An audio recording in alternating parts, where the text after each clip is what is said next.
In the summer of 1940, life in Britain changed. Overnight, the threat of invasion loomed. What would you do if your country faced invasion? Would you stay at home, flee to the countryside, join the fight? People's decisions during World War II varied. In this episode, we consider one group who chose to stay put and fight, and another who fled for the countryside. We'll hear their stories soon. When France fell in June 1940, Britain found itself almost alone in Europe against Nazi Germany. With its neighbor and ally out of the way, Germany began planning for a possible invasion of Britain, but first it needed to establish air superiority over the English Channel and southern England. By dominating the skies, Germany hoped to break Britain's will to resist and force a negotiated peace. The result was the Battle of Britain, fought mainly between July and September 1940, a battle that decided whether Britain would face invasion or survive to fight on.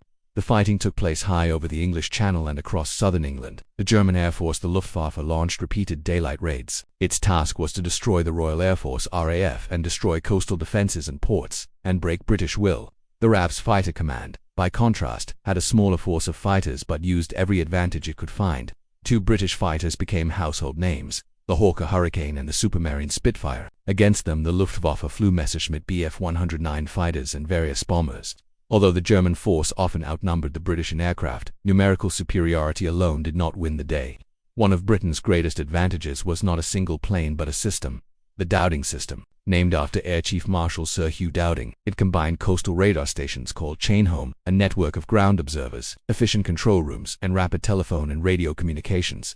This integrated early warning network told Fighter Command where and when enemy formations were approaching, allowing fighters to be scrambled only when needed and to conserve scarce pilots and aircraft. In short, radar in the Dowding system turned limited numbers into an effective, timely defense. Without it, the Luftwaffe's numerical advantage would have counted for far more.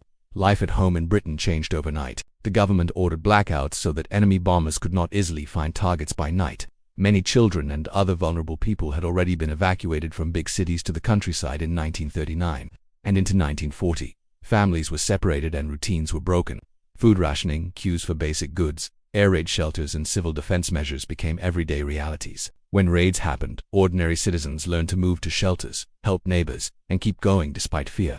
Londoners and people in other major towns learned that their streets, homes, and workplaces could be destroyed in hours, but also that communities could organize, rescue, and relieve quickly. The human story of the Battle of Britain is as much about these civilians as it is about the pilots. What did the people of Britain do in the face of the coming storm? Evacuate or stay put? For many, especially among the working class, staying put was the only option. They could not afford to leave jobs and homes. Government policy assumed that people would stay put. Civil defense preparations focused on helping people in affected areas to carry on with their lives as best they could. Shelters were built in parks, tube stations, railway arches, shops, and even under tennis courts. They were often stark, dark, dank places with strict rules for when to go in and stay in. Many people in London and other towns had nowhere near enough space to build deep shelters, so they were advised to make the best of whatever they had: under stairs, in cupboards, in attics, anywhere that could offer some shelter from falling bombs. People were encouraged to dig for victory in gardens and on waste ground, growing food to supplement rations. They made do with what they had. Women donned ARP wardens, their distinctive blue and orange helmets, helping to direct traffic, spot fires, and generally keep calm and carry on. As the nights wore on, people got used to the sound of planes overhead and bombs falling. They helped each other through the darkness and the debris. Some people saw the worst of war, the death of loved ones, the destruction of homes and livelihoods. Others saw the best: courage, community, and kindness. It was a time of innocence lost, but also of hope and endurance. The bravery of those who stayed put in the face of danger is one story of the Battle of Britain. But there were other ways to experience the battle. You can explore more stories of the Battle of Britain through additional resources. These include personal stories from both sides of the conflict, exploring why some people chose to evacuate and others to stay put. The summer of 1940 was the height of the Battle of Britain. In the air, the fighting was sharp and fast. RAF tactics often used Hurricanes to attack German bombers, while Spitfires engaged fighter escorts.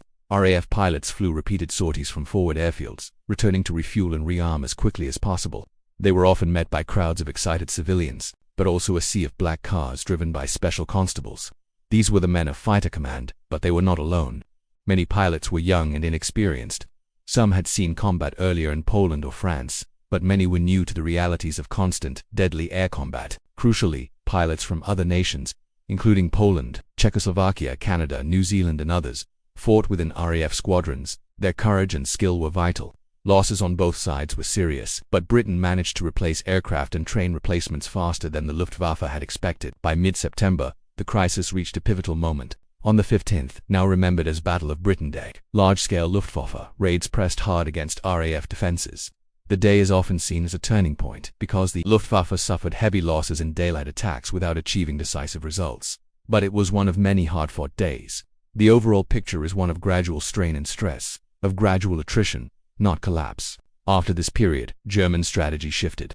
Instead of continuing large daylight attacks aimed at airfields, the Luftwaffe increasingly turned to bombing cities and ports in night raids, a campaign that would become known as the Blitz. This change relieved some immediate pressure on fighter command and contributed to the Luftwaffe's failure to gain the air superiority it needed for invasion. Winston Churchill's words captured the nation's debt. On the 20th of August 1940, he told Parliament, "Never in the field of human conflict was so much owed by so many to so few," honoring the RAF pilots and aircrews whose courage helped prevent invasion. The phrase "the few" came to symbolize the tiny band of men who took the fight into the skies to protect millions on the ground. Their deeds were not only military but moral. They became a rallying point for a frightened nation. But what does this failure to achieve air superiority mean for Germany's plans? Hitler had hoped to achieve dominance over the Royal Air Force within a few weeks, allowing him to turn his attention to the other side of the English Channel. But it soon became apparent that this would take longer, and with the knowledge that British intelligence could listen in on German radio communications, Hitler decided that he needed to keep his next move secret. So in the second week of July, he put Operation Sea Lion on hold until the middle of September. But by that time, it was clear that achieving air superiority would take even longer. So Hitler postponed invasion indefinitely. But even if he had achieved his goals, would the plan have worked? The Germans had prepared barges, landing craft and plans to cross the Channel. But without control of the skies, an invasion would have been enormously risky. The failure to win the Battle of Britain removed the immediate threat of a Nazi seaborne invasion, and ensured that Britain could continue as a base for future Allied operations. But what was life like in Britain during these crucial months between July and October 1940?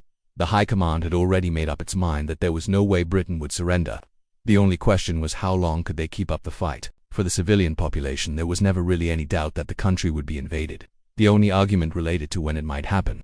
Evacuation orders went out in the summer of 1940 as the British Expeditionary Force narrowly escaped from Dunkirk.